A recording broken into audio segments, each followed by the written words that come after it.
بسم اللہ الرحمن الرحیم. السلام علیکم ورحمۃ اللہ وبرکاتہ. اللہم صلی علی محمد وعلی محمد. رب اشرح لی صدری ویسر لی امری واحلل عقدۃ من لسانی یفقہوا قولی. آمین. خواتین حضرات, آپ دیکھ رہے ہیں کتب آن لائن اور میں ہوں بلال کتب, اور آج کا دن ہوتا ہے جو کہ آپ کے لیے آسانیاں پیدا کرنے کی کوشش کی جاتی ہے, اور کوئی شخصیت ایسی ضرور ہوتی ہے جو دینی اور دنیاوی دونوں رہنمائیاں کرتے ہیں. ڈاکٹر حسین اکبر صاحب, السلام علیکم سر. خیریت سے ہیں سر؟ آج آپ سے جو بات کروں گا نا, اور یہ سب لوگوں کے لیے میرے خیال میں یہ بات انتہائی اہم ہونی چاہیے کہ ہم رسول پاک صلی اللہ علیہ وسلم سے محبت کرنے کے دعوے دار ہیں, دلوں کے حال اللہ جانتا ہے, ہم اللہ کے قانون کو لاگو کرنے میں ایماندار ہیں, ہم لبیک یا رسول اللہ کہتے ہیں, اور میں تو کم از کم دل کی اتھر گہرائیوں سے کہتا ہوں.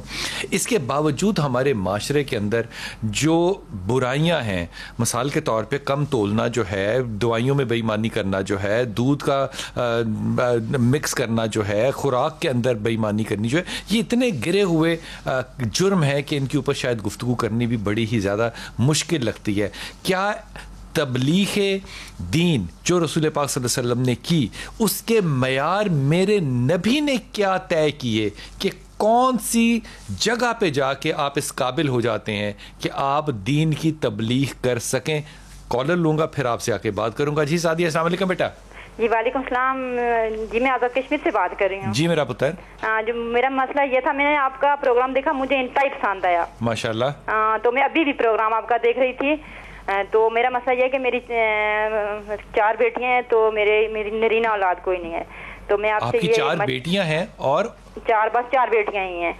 یہ بس ہے تو 4 بیٹیاں ہیں, تو یہ ہے کہ نرینہ اولاد اللہ تعالیٰ مجھے نصیب کرے. آپ مجھے ایسا کوئی وظیفہ بتائیں. آمین آمین آمین آمین. اس کے 2 وظیفے ہیں. ایک تو دنیاوی وظیفہ یہ ہے کہ ہمارے ہاں ایک خاتون تشریف لاتی ہیں, ساجدہ, ان سے رابطہ کر لو, وہ آپ کی اس معاملے میں بہت اچھے طریقے سے مدد کر سکتی ہیں. اور ڈاکٹر صاحب, اس پہ وظیفہ کیا پڑھنا چاہیے؟ وظیفہ یہ ہے کہ خداوند متعال اگر آپ کو دوبارہ یہ موقع عطا کرتا ہے تو حمل کے 2-3 مہینے دونوں میاں بیوی پہلے غسل کریں, غسل کر کے 2 رکعت نماز پڑھیں, نماز پڑھ کے شوہر جو ہے بیوی کے پیٹ پہ ہاتھ رکھ کے قبلہ رخ کھڑے کہ یہ منت مانے کہ پروردگار اس مولود کو ہمارے لیے بیٹا بنانا, ہم اس کا نام تیرے رسول تیرے حبیب سرکار ختم مرتبہ صلی اللہ علیہ وسلم کے نام پہ محمد رکھیں گے. کیا خوبصورت بات. یقیناً انشاءاللہ بیٹا ہوگا. آپ نے سنی بات؟ جی نہیں, مجھے سے کلیئر آواز نہیں آئی. ڈاکٹر صاحب تھوڑا سا اونچا بتائیے گا. ہائے ہائے بیٹے, بات یہ ہے کہ خداوند متعال اگر دوبارہ آپ کو امید سے نوازتا ہے تو 2 مہینے یا 3 مہینے دونوں میاں بیوی پہلے غسل کر لیں سنتاً قربت اللہ کہہ کے, اور پھر اس کے بعد وضو کر کے 2 رکعت نماز پڑھیں. نماز پڑھنے کے بعد قبلہ رخ کھڑے ہو جائیں. شوہر سے کہیے کہ وہ آپ کے پیٹ پہ ہاتھ رکھ کے دونوں مل کے یہ منت مانے کہ اے پروردگار اس مولود کو ہمارے لیے بیٹا قرار دینا, اور ہم اس کا نام تیرے حبیب سرکار ختم مرد صلی اللہ علیہ وسلم کے نام پر محمد رکھیں گے, یا پھر تیرے ولی علی ابن ابی طالب علیہ السلام کے نام پر علی نام رکھیں گے. ان 2 میں سے کوئی ایک نام کی منت مان لیں, انشاءاللہ یقیناً بیٹا ہوگا. اور یہ ذہن میں رکھنا کہ علی جو ہے یہ بھی اللہ کے ناموں میں سے ایک نام ہے, ایسا ہی ہے نا, یہ بھی اللہ کے ناموں میں سے نام ہے. یہ ضرور کرنا, یہ مجھے بڑی دل اس پہ نا اداس ہو گیا, اور اللہ تعالیٰ کرے کہ یہ تمہاری دعا جو ہے اور یہ نماز جو ہے یہ قبول ہو, اللہ تمہیں موقع دے انشاءاللہ تعالیٰ. نرینہ سے تمہیں اللہ تعالیٰ کبھی محروم نہیں رکھے گا. جی ملائکہ, السلام علیکم بیٹا. وعلیکم السلام سر. جی سر جو میرا چھوٹا بھائی ہے نا, اس کا نام علی حیدر ہے. کیا ہے؟ سر وہ علی حیدر اس کا نام ہے. اچھا جی, لیکن نا وہ نافرمان بہت ہے, کافی بدتمیزی کر دیتا ہے والدین کے ساتھ بھی, تو سب کافی پریشان رہتے ہیں اس کی وجہ سے. علی حیدر کی کتنی عمر ہے؟ 10 سال ہے. دیکھو وہ کتنا چھوٹا بچہ ہے. اگر 10 سال کا بچہ آپ کے قابو میں نہیں آ رہا تو آپ کو نہیں لگتا کہ آپ لوگوں کی طرف سے کوئی شاید کمی پیشی ہو؟ یس سر, اسی لیے تو ہم لوگ پریشان ہیں کہ اب ہم کریں کیا. اچھا, وہ کبھی کبھار بالکل صحیح ہوتا ہے, لیکن ایک دم ایسے ہو جاتا ہے کہ چھوٹی سی بات پہ ضد کرتا ہے اور پھر اتنی بدتمیزی کر دیتا ہے کہ برداشت نہیں ہو پاتی. دیکھو پہلی بات میں تمہیں سمجھاؤں اس معاملے میں, پہلی بات تو میں تمہیں یہ کہہ رہا ہوں کہ خدا کے واسطے کسی صورت میں اس معاملے کو یہ اس طرف مت لے کے جانا کبھی بھی زندگی کے کسی لمحے میں کہ اس کے اوپر کسی کا سایہ ہے یا کوئی تعویذ ہے, یہ مت لے کر جانا. علی حیدر یہ نام ایسا رکھا ہوا ہے جو کہ آپ میں اس کے اندر فیصلہ کرنے کی جرت اخلاق, جرت فیصلہ زیادہ ہوتا ہے. اب وہ ہے اس کے اندر, وہ چاہے 10 سال کا ہے, لیکن ماں باپ جو ہیں وہ تو 10 سال کے نہیں ہے نا, ان کو تو اس کو انگیج کرنا آنا چاہیے. اس کو آپ فارغ بٹھائیں گے, اس نے نہیں بیٹھنا فارغ. اب اس کے اندر ایک پیٹرن ہے جو انرجی کی بوسٹ لے کر آتا ہے, اس کو قابو کرنے کا طریقہ کیا ہے؟ اس کو تعلیم کی طرف لگائیں, اس کو حفظ کی طرف لگائیں, اس کو اسکول کی طرف لگائیں, اس کو چیزیں کھلائیں, اس کو گیمز کی طرف لگائیں, تاکہ اس کی علی حیدر کی انرجی جو ہے وہ آپ قابو کر سکیں. لیکن آپ اگر اس کو کسی غلط طرف لے جائیں گے تو پھر یہ ایک ہیبٹ جو 10 سال میں, آپ سوچئے کہ 20 سال کی عمر میں جا کے یہ کیسی ہوگی. ہی از اے ویری گڈ بوائے, لیکن اس کو اس کے پوٹینشیل کے مطابق لے کر جاؤ. یہ اپنے والدین کو سمجھانا, یہ وہ وظیفہ ہے جو کہ آپ کو کرنا چاہیے. جی السلام علیکم. جی السلام علیکم. جی وعلیکم السلام. کیا حال ہے جی بلال؟ اللہ کا شکر رضوان, اللہ کا شکر بیٹا.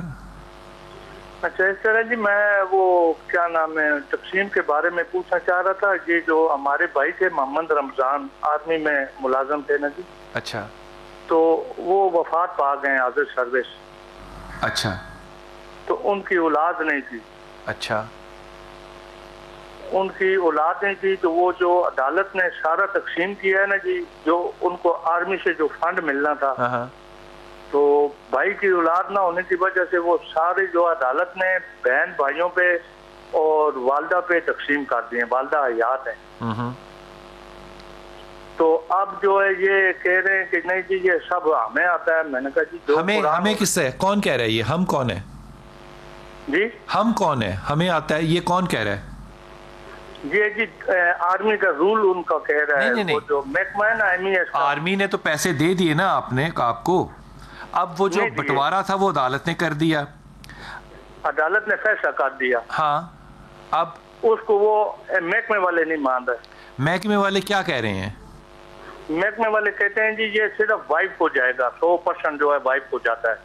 تو عدالت کا جو فیصلہ قرآن اور حدیث کے مطابق وہ کہتے ہیں جی یہ 1/6 والدہ کو, 1/6 بھائی کو. اچھا میرے بھائی, میری جان, میری ایک بات عرض جو ہے نا وہ 10/10 سن لے. 10/10 سمجھتے ہیں کیا ہوتا ہے؟ ہاتھ باندھ کے.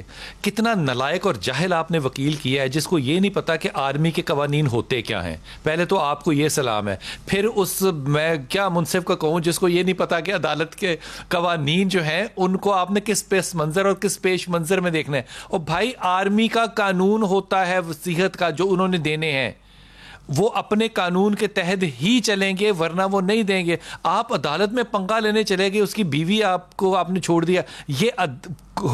یہ سرکاری وکیل وہ کرو, اپنے لیے وکیل وہ کرو جو قوانین عدالت کے ساتھ ساتھ فوج کے قوانین کو جانتا ہو. یہ ڈسٹریبیوشن وہ اپنے قانون کے تحت کریں گے, آپ کے قانون کے تحت نہیں کریں گے. فوج کا یہ قانون ہے, اور وہ زندگی میں اس شہید سے یہ لکھوا لیتے ہیں کہ تیرے بعد تیرے اس مال کا وارث کون ہوگا, اور وہ وارث اپنا بنا کر جاتا ہے. تو وہ ایک قسم ہبہ کے معنی میں آ جاتا ہے. تو جب وہ خود اس نے اپنی زندگی میں یہ طے کر دیا کہ میرے بعد میرے تمام مال کی ذمہ دار جو ہے وہ میری بیوی ہوگی. اچھی بات کی, تو لہٰذا اچھی بات کی, اس لیے اچھا وکیل کرو یار, وکیل بدلو تم اس بات میں لڑنے کی بجائے. جانے کا فائدہ ہی نہیں. اس بندے نے کاغذ سائن کیا ہوا ہے اپنے ادارے کے ساتھ جس پہ اس نے کہا ہے کہ میری وراثت جو ہے وہ اس شخص کو دی جائے, اور اس نے اپنی بیوی کا نام لکھایا ہوا ہے. یہ ایک ہبہ کا تصور ہوگا, صرف وراثت کا نہیں ہوگا. ہبہ سے مراد ہے تحفہ, دے چکا ہوا.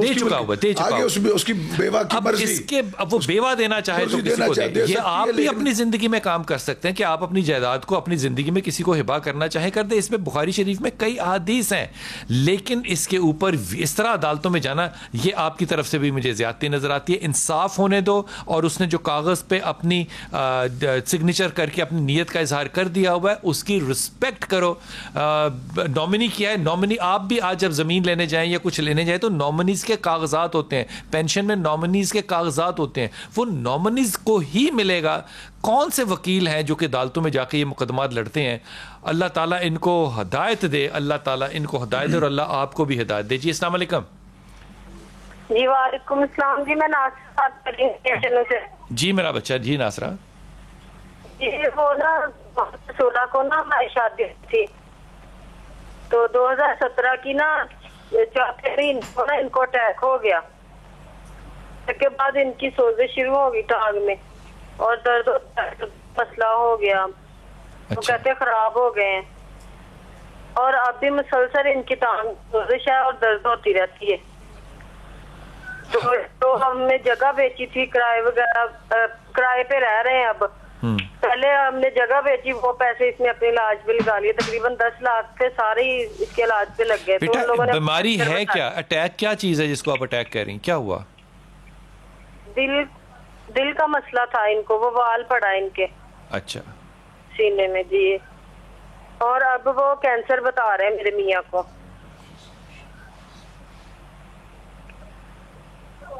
ان اللہ و انا الیہ راجعون.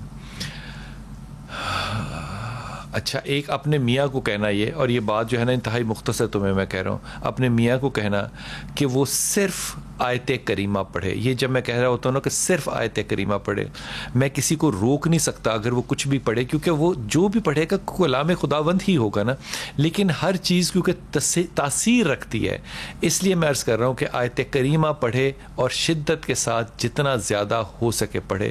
اللہ تعالیٰ اس کے لیے آسانیاں پیدا کرے, آسانیاں پیدا کرے. جی ذکی السلام علیکم بیٹا. ہم 8 بھائی ہیں ماشاء اللہ.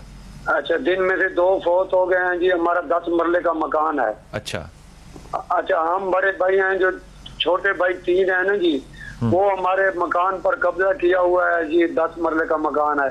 ہم بڑے ہو گئے تھے, ہمارے بچے زیادہ ہو گئے تھے, ہم کرائے میں پھر رہے ہیں 90 سے. 89 میں انہوں نے جھوٹا ایک اسٹامپ لکھوایا ہے جی, نہ کوئی ان پہ تصدیق ہے نہ کچھ ہے جی.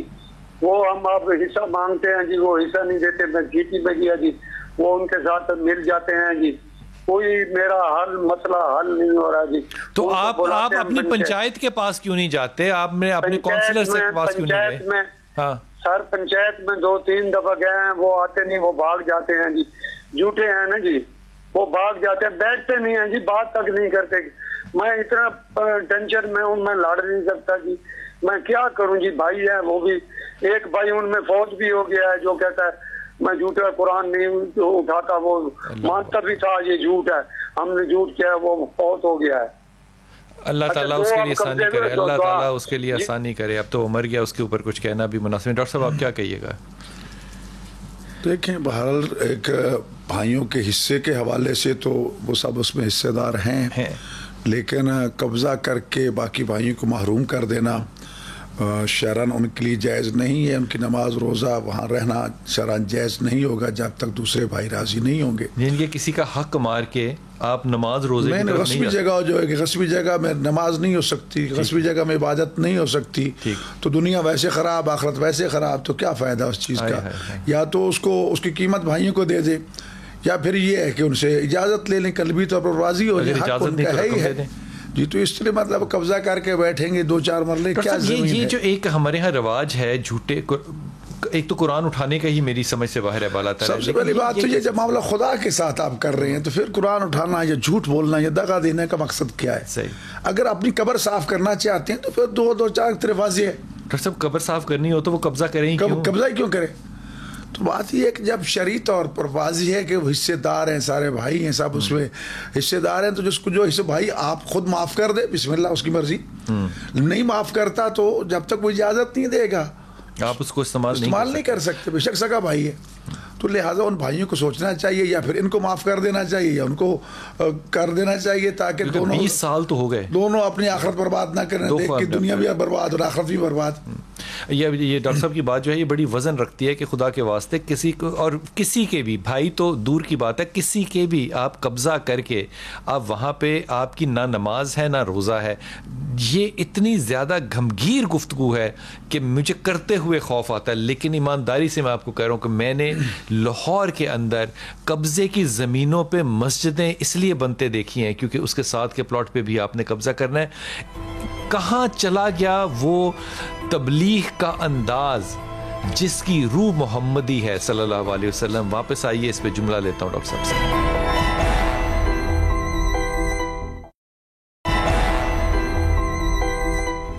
بسم اللہ الرحمن الرحیم. ڈاکٹر صاحب, ہمارے میں کوئی تو ایسی بات ہوگی کہ ہم وہ انداز تبلیغ جو کہ میرے نبی پاک صلی اللہ علیہ وسلم کا ہے وہ اختیار نہیں کر پا رہے. ہماری تبلیغ میں بھی ایک شدت ہے, زور بیانی ہے اور فتوے دینا ہے. ہم وہ انداز جو نبی پاک کا ہے, پہلے تو یہ فرمائیے وہ انداز کیا ہے؟